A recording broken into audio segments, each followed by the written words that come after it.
All right, we can just talk a little bit here before we start. I'll give people 2 minutes, but we're going to talk about Agile integration and microservices architecture. Just a little, how many people are actually doing a microservices architecture? So just one, yeah, we talked on the way in. Just what we're going to talk about here doesn't necessarily have to be applied to a microservices architecture. I'm just showing you a use case of how some technologies from Red Hat really fit in well in a microservices architecture, and it's around Agile integration. And a little different than your traditional enterprise service bus technology. It's a little more lightweight, really fits well in the whole container story you're hearing and microservices-based deployment. That's going to be on one side. On the other side, we're going to have an API management, so a way of publishing and getting people access to your systems. Again, I'm applying it in a microservices architecture. It would work equally well on top of any type of application you're running. So don't be, since not many people are running microservices, don't be alarmed by that. With that, let's go ahead and get started. I'm going to go through a few slides first, just kind of set what we're going to be looking at. We're going to run through those pretty quickly, and then we'll jump right into just really hands-on demo for the rest of the time. Stop me whenever you want. We have 30 minutes. Slides will take not too long to get through, and then again we'll just be doing some demos, and I think all of them are running now. I did this as a webinar last week, and the night before I was doing one last thing, and I did something really bad, and I got hacked, and my entire AWS account was hijacked, and I had to recreate everything. And then this morning, I had a problem with my demo, and I spent the last 3 hours fixing it, but I think we got it now. So I don't think I've done a demo lately that something hasn't gone wrong. So hopefully I got it now. All right, so microservices architecture. I like walking around when I talk, so let's get this stuff out of my way. So microservices architecture, again, I know it's a buzzword, and I hate buzzwords, but it's really a new way of thinking about developing applications. So instead of building one big monolith application and deploying it as one whole, you're breaking it down into smaller subcomponents and deploying those independently of one another. And the most often, microservices kind of go hand in hand with a web service RESTful API. So you deploy your microservice to perform some small little action, and you expose it as a web service. That's not to say all microservices need to have a RESTful endpoint, but it's just very common. So they're built around business capability, independently deployable for full automated deployment machinery. So why are people moving to microservices architecture? Some of the main reasons are faster software delivery. We're talking about Agile. Heard a lot of talk today about moving quicker, getting your systems built and deployed faster. Microservices enables that because typically you're going to have the CI/CD and the DevOps around your small microservices. Again, not to say you can't do this with a monolith application as well, but microservices is really built around these principles. Resource scalability. So now what we have in a microservices architecture is the ability to scale your applications at a more fine-grained level. So if you have an accounts payable microservice and it's the end of the month and you want to get your checks, you can scale that, your payments. You can scale that out independently of the rest of your application. Traditional monolith application to scale out, you got to scale out your entire component stack. Failure isolation. Again, each individual microservice is responsible for all of its services. And if there's a failure, typically your entire application doesn't go down, just what that microservice is responsible for. So these are some of the compelling reasons. There's others. But that's why microservices are important. So you've developed a microservices architecture. Now what?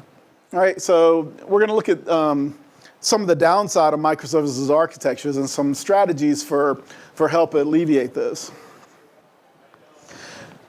So what are some challenges in a microservices architecture? Service discovery. So we have a bunch of microservices that are floating around. How do you tell people where they are, how to consume them? So that's a little bit of a challenge in a microservices architecture. Documentation. Where do people go to find out information about your microservices? Access control. Knowing who has access, who's been consuming your microservices, and then how often. So that's always a problem. Reporting. So you want to get it trending and know like your SLAs. Are people hitting my microservices? Am I meeting my SLAs? And orchestration. I have a bunch of microservices that make up my entire system, but my business transactions may span multiple microservices. How do I create an end-to-end business transaction that may call 10 or 15 microservices? So that's a challenge also in a microservices architecture. So Red Hat to the rescue. Red Hat has two products that I think fit nicely in a microservices architecture. And again, both of these came from non-microservices architecture background. Well, at 3Scale, it's more of a microservices tool, but Fuse and Camel have been around for a long time as an integration framework. But the evolution of it has really morphed well to handle this microservices. So what is 3Scale? 3Scale is an API management platform. And you hear a lot about API development anymore. And so traditional API development is you create a RESTful endpoint, you expose it, people can then invoke that, and that's behind your microservice. Well, 3Scale provides a way of controlling access to these APIs. It provides the analytics to report on the use of the APIs, and we'll see that a little more. But it's what's called an API management platform to secure, publish, control, and monetize your APIs. It even has a component that will allow you, and we've seen quite a few success stories with this, you develop an API, you publish it, and all of a sudden other people want to use it. So how do you get money for that? How can you, so you can do usage-based metering of your APIs and build people. You can also, the control aspect of it, and we'll see all this, is if I want to control how many times, like you can give service plans to people that consume your API. Like you may have a unlimited tier that costs some amount, and people will execute that unlimited tier as much as they want. But maybe somebody else just wants to call your API maybe 5 times a week. So you can set up access control, and that's really important with the API management. Oops, did I go backwards?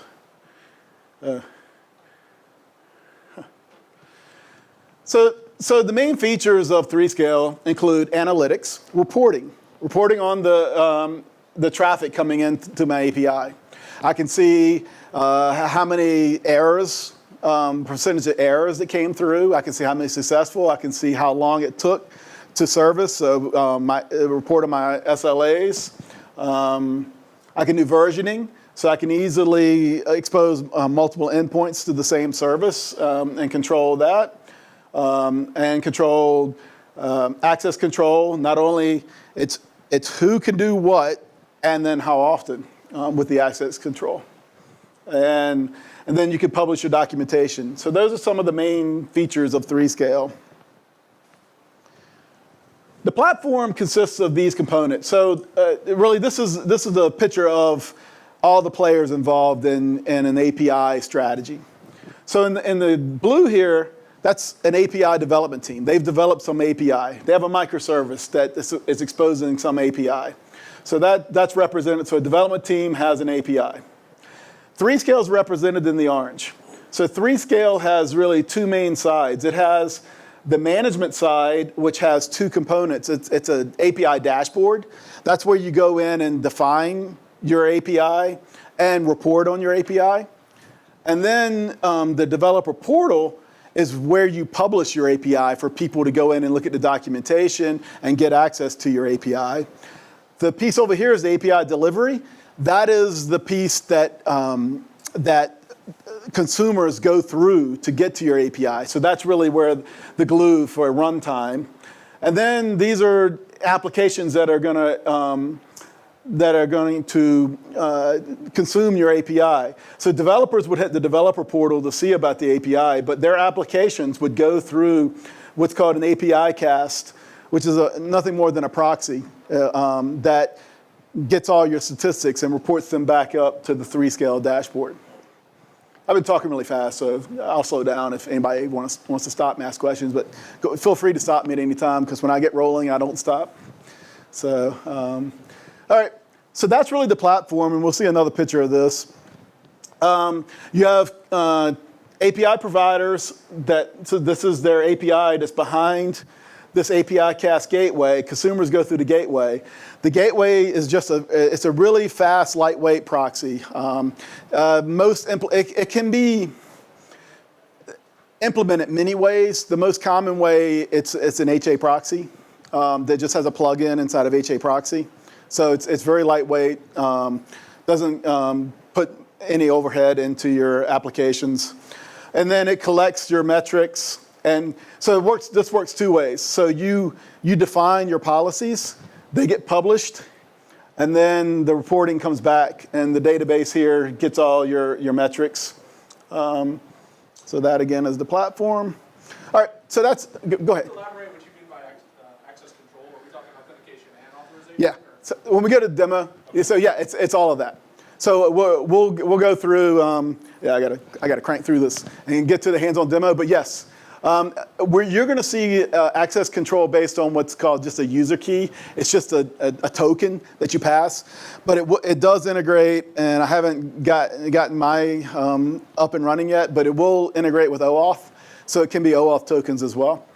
So yes, so again, it'll be who, what, and how often. So who and what are controlled by your security mechanism here, and then how often is your rate limits, these plans that we'll publish. Okay. So that's the API management side of the story that I'm trying to tell here. So that's how you have an application, and then typically what you have is in a greenfield-based application, you're gonna, or even if you have an existing application and maybe you want to build an API, you come up with a canonical model, so how your data is represented, and you expose it. And then 3-scale would be your way of publishing it. So then you could tell, hey, people, hit my 3-scale portal, figure out what APIs you want to consume, we'll give you access, you consume them, and we'll control that consumption. Fuse is another product that fits nicely in this microservices story, because the API strategy is nice, but it falls short, right? You have partners or people that you integrate with that can't give you the data in the format you want, or you need to give somebody data in another format. Fuse is a integration platform based on Camel, and it's robust, flexible, easy-to-use platform for integrating applications, right? Some people consider Fuse an ESB. It's debatable whether I'd like to put that label on it. Because when I think of ESBs, I think of an ESB being this big monolith server that all my data goes through, right? Fuse can be deployed that way. But Fuse can also be deployed as microservices. I build these small integration routes, and I deploy them, and we'll see this. We're doing all this on OpenShift and containers. I'll deploy my integration route out on OpenShift, and it's nothing more than another microservice that's running to handle certain integration aspects. Again, we'll delve down and see that. So it's different than a traditional ESB. It's a lightweight, agile integration framework. Yeah.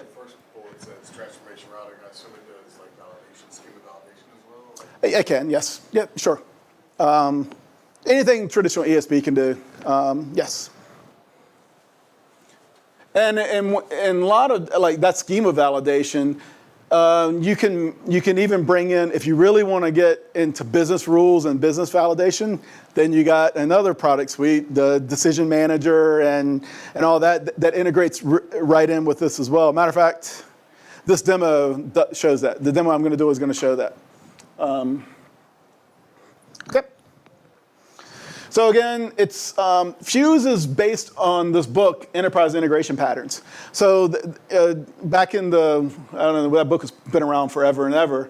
The people that wrote Apache Camel decided to they implemented almost every one of the patterns defined in this book.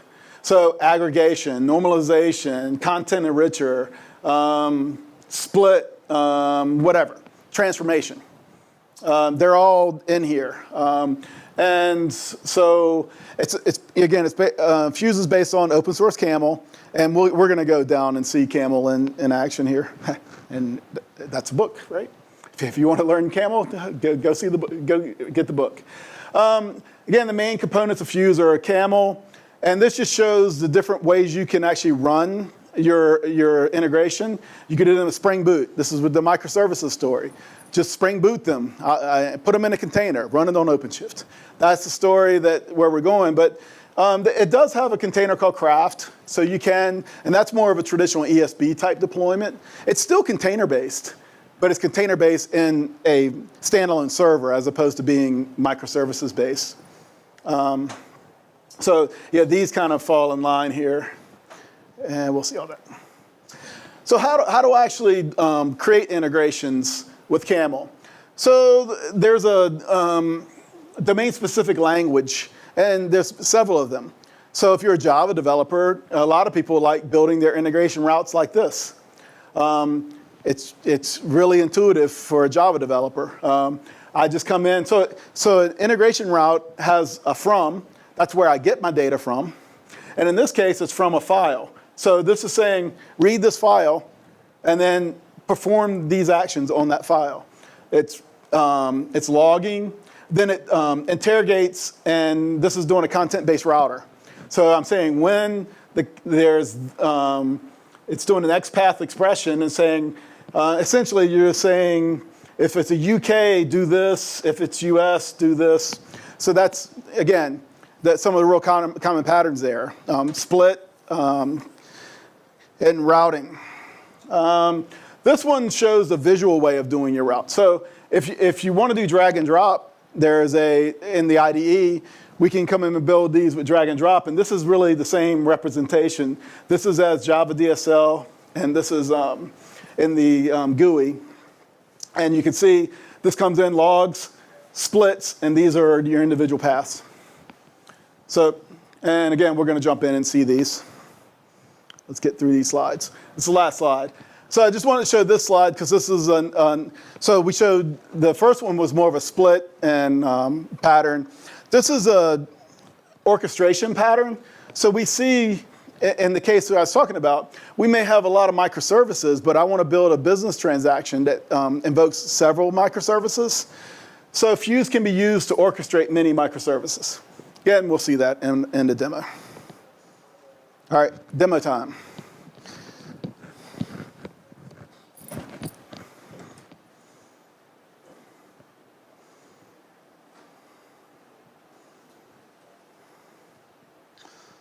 So again,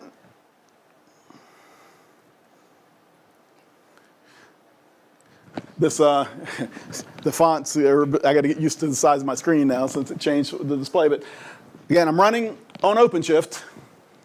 How many people are familiar with OpenShift? I'm sure all of you have been to some session that talks about OpenShift, right? Because you can't go to a Red Hat event that the word OpenShift not mentioned, right? So OpenShift is a container orchestration platform. And what we mean by that is it handles the running and the provisioning of your containers, right? So I'm out on my OpenShift platform, and I have this application that each one of these little blue boxes is a microservice. So these are, we talked about decision manager rules. It used to be called BRMS. These are 3 microservices that do business rules. That's my Jenkins and my database. But then I have a bunch of microservices down here that are just traditional RESTful web services. This is a medical use case. So I have a patient observation, and it's based on a standard called FHIR. So FHIR, FHIR or HL7 is my canonical model. So that's how I'm bringing data in. People that have worked in the medical space I know have done HL7 or FHIR. It's how everyone integrates in the medical space. So this is my microservices architecture. If I go look, I have an Angular application that's, I'm not too proud of it, but it works.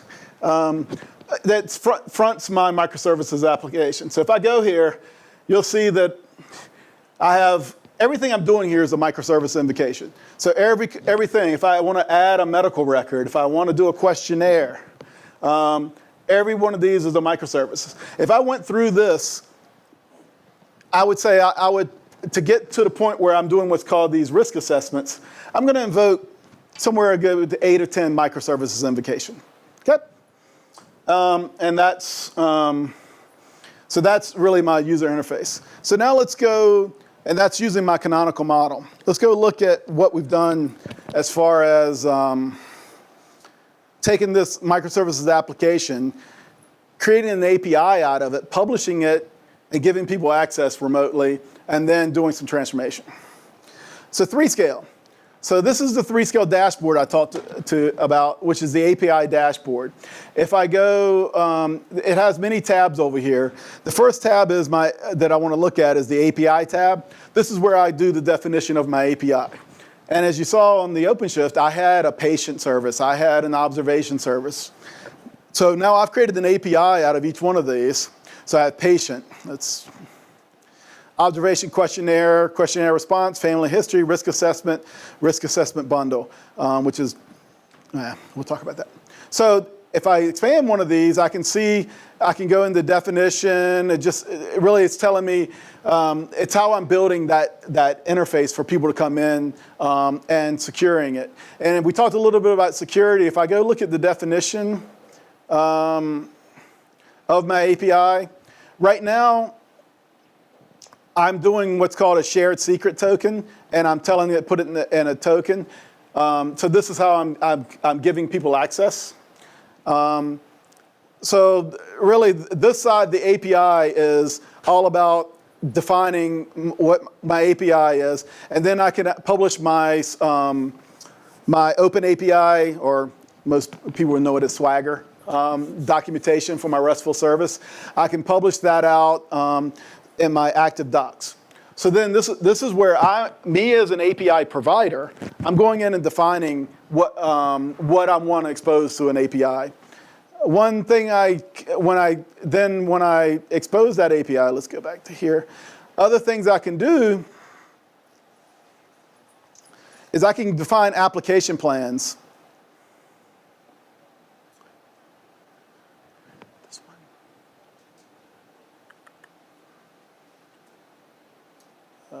This is patient app plan. All right.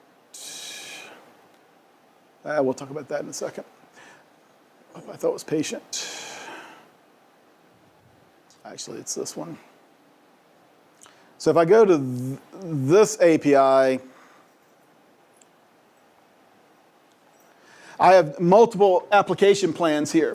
So what an application plan is that's what a consumer of my service would sign up to get. So all my APIs I currently have here are unlimited, except for this one. It's a limited plan, and if I drill down on there, you can see in this particular case, I've told it to put a limit on this API and to only allow 5 invocations per minute. And we'll see that in action in a little bit. So again, the first side of my dashboard is defining my API. The second component that we'll drill down are developers. These are organizations that I want to give access to my APIs. So I have several applications. So I have developers and I have APIs. To bridge the two, we do applications. So really, it's saying this developer is signing up for this application plan. And so really, it's 3 components that link them together. It's a little confusing, but trust me, it works. But essentially, we've defined these developers.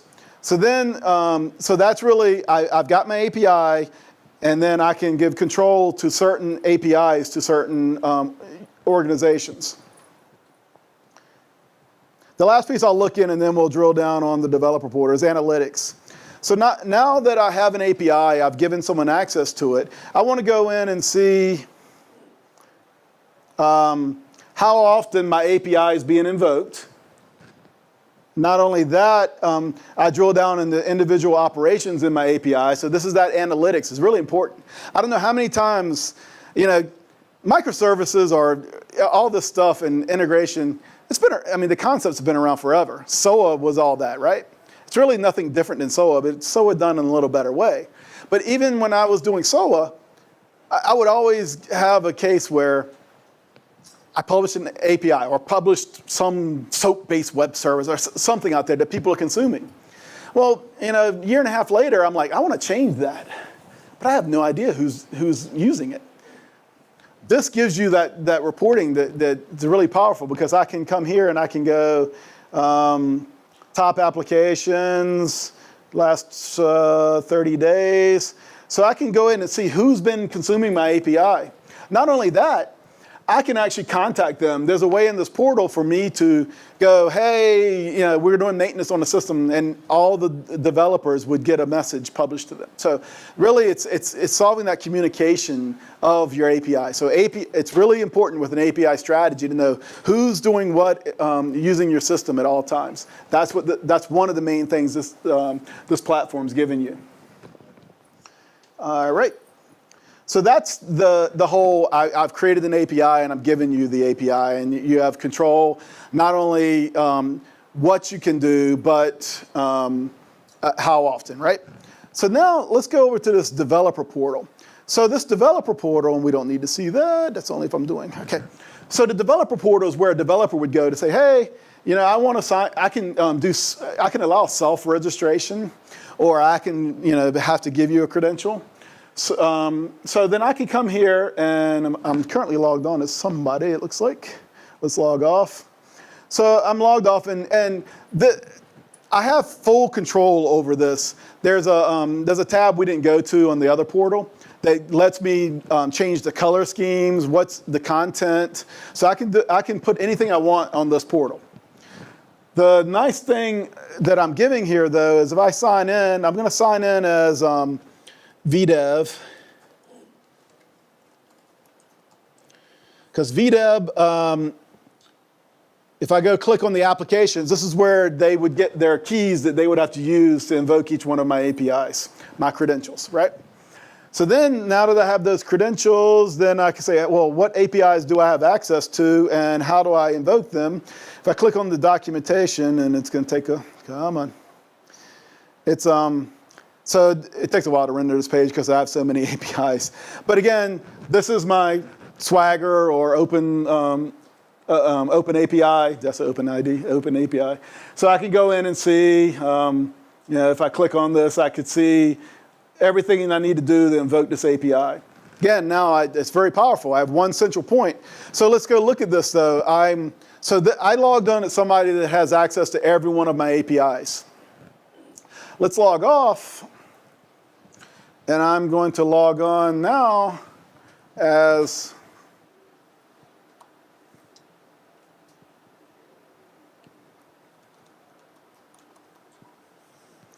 and this user, if you go look at the applications, they only have 2 credentials, and if I go to documentation, the only API that they can invoke is the patient API.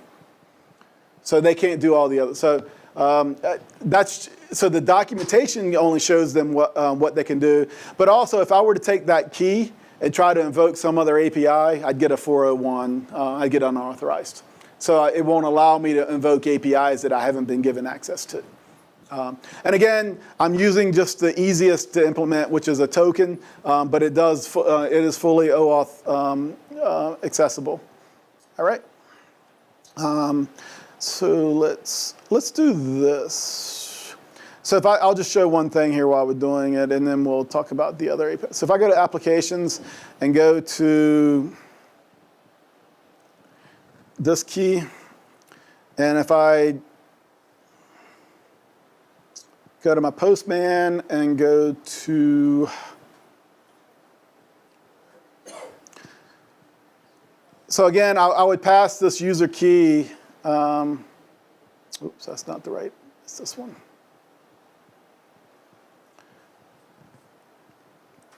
So if I hit this API, 1, 2, 3, 4, 5. Okay, one more. Yeah, for some reason, it makes it do 6. I think the first one didn't count. So I've invoked it, right, 6 times in a minute. So if I wait a minute, I'll be able to invoke it again. So that's that rate limit thing. Okay, controlling when, who, when, and how often somebody access your API. And if I go back to the other dashboard, I would start seeing the analytics of who was accessing my API. Okay, that's a quickie demo of 3-scale. I just went through it very quick just to kind of give you guys the features. So I'll stop there before we jump into Fuse. So any questions on 3-scale? Okay, yeah. Is there a minimum contract that the API needs to implement to take advantage of 3-scale, like interacting with it? It's going to work with any SOAP or RESTful service. And for that matter, anything that's HTTP based, it will handle. There's going to be some just raw TCP support. Like some of the other API, competing API gateways that can do any TCP traffic. Right now, this is mainly HTTP based. So no particular endpoints or anything like that? Yeah. Because all it's really doing, anything that you can proxy through HA proxy, you can proxy through here. Because that's essentially what it's doing. So yes. Okay. Any other questions? For authentication, did you use PKI? Yes. Yes. All right. So let's talk about Fuse a little bit. So Fuse is, again, this microservices,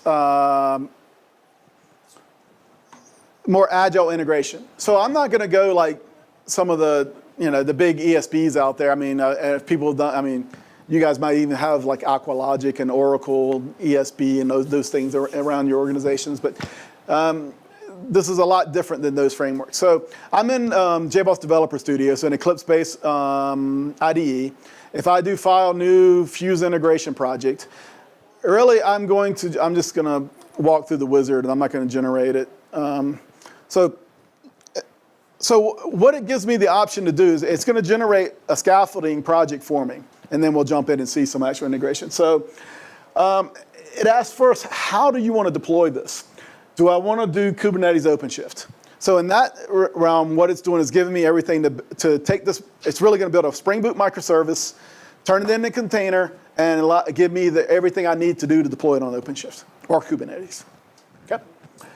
If I click standalone, then essentially I can run on any of these. I could either do a standalone Spring Boot application, I can deploy it on the Craft server, or just in Wildfly, JBoss EAP. So we like doing this approach, right? Because we are microservices. And we like Docker, and we like, well, I've said the bad word. I mean containers. Sorry. If I said Docker, strike it and replace it with containers. So again, if I went through this wizard, essentially I would get a project that we're going to look at which one? Let's talk about the orchestration one first. So I have this Fire risk assessment bulk service. Oh, I already have it up. It's even better. Come on. All right. This is going to be really a challenge with the size of my screen now. So this is my integration route that is going to do that microservice orchestration. We saw that I have like an observation microservice. I have a family history. So what this whole application is about, I collect information about you, and I go out and figure out your risk assessment of getting coronary disease or diabetes or whatever. I collect your data, store it, in a microservice format, and then I called decision manager rules that are going to do the calculation of my risk assessment and get a risk assessment back. So you saw the UI I had, right? I could go in, but what we said is, hey, wouldn't this be nice if I could make this an API, give it to somebody, and I could charge people for using it, right? So that's what this service is about. It's going to do all those calls, so I can do one RESTful call. I don't know what time do we get out of here. I got to crank. I don't know. Oh, really? Oh man. Okay. All right then. So trust me. Then let's just hit it real quick, and then we can stop. 30 minutes goes quick. But essentially, it's that orchestration service. So if I go back to my Postman, we'll see that this service, essentially, if I look at the body, it did everything, and now I could probably hit it again. And it hit all the RESTful services and gives me back my risk assessment of coronary disease. So it did all that, and now I exposed that API. The last one I was going to do was going to be like getting a CSV file and doing the same thing, transforming it into the JSON format and input it in. Trust me, it works. But all right. So essentially, that's our Agile integration with the Red Hat products. Good. All right.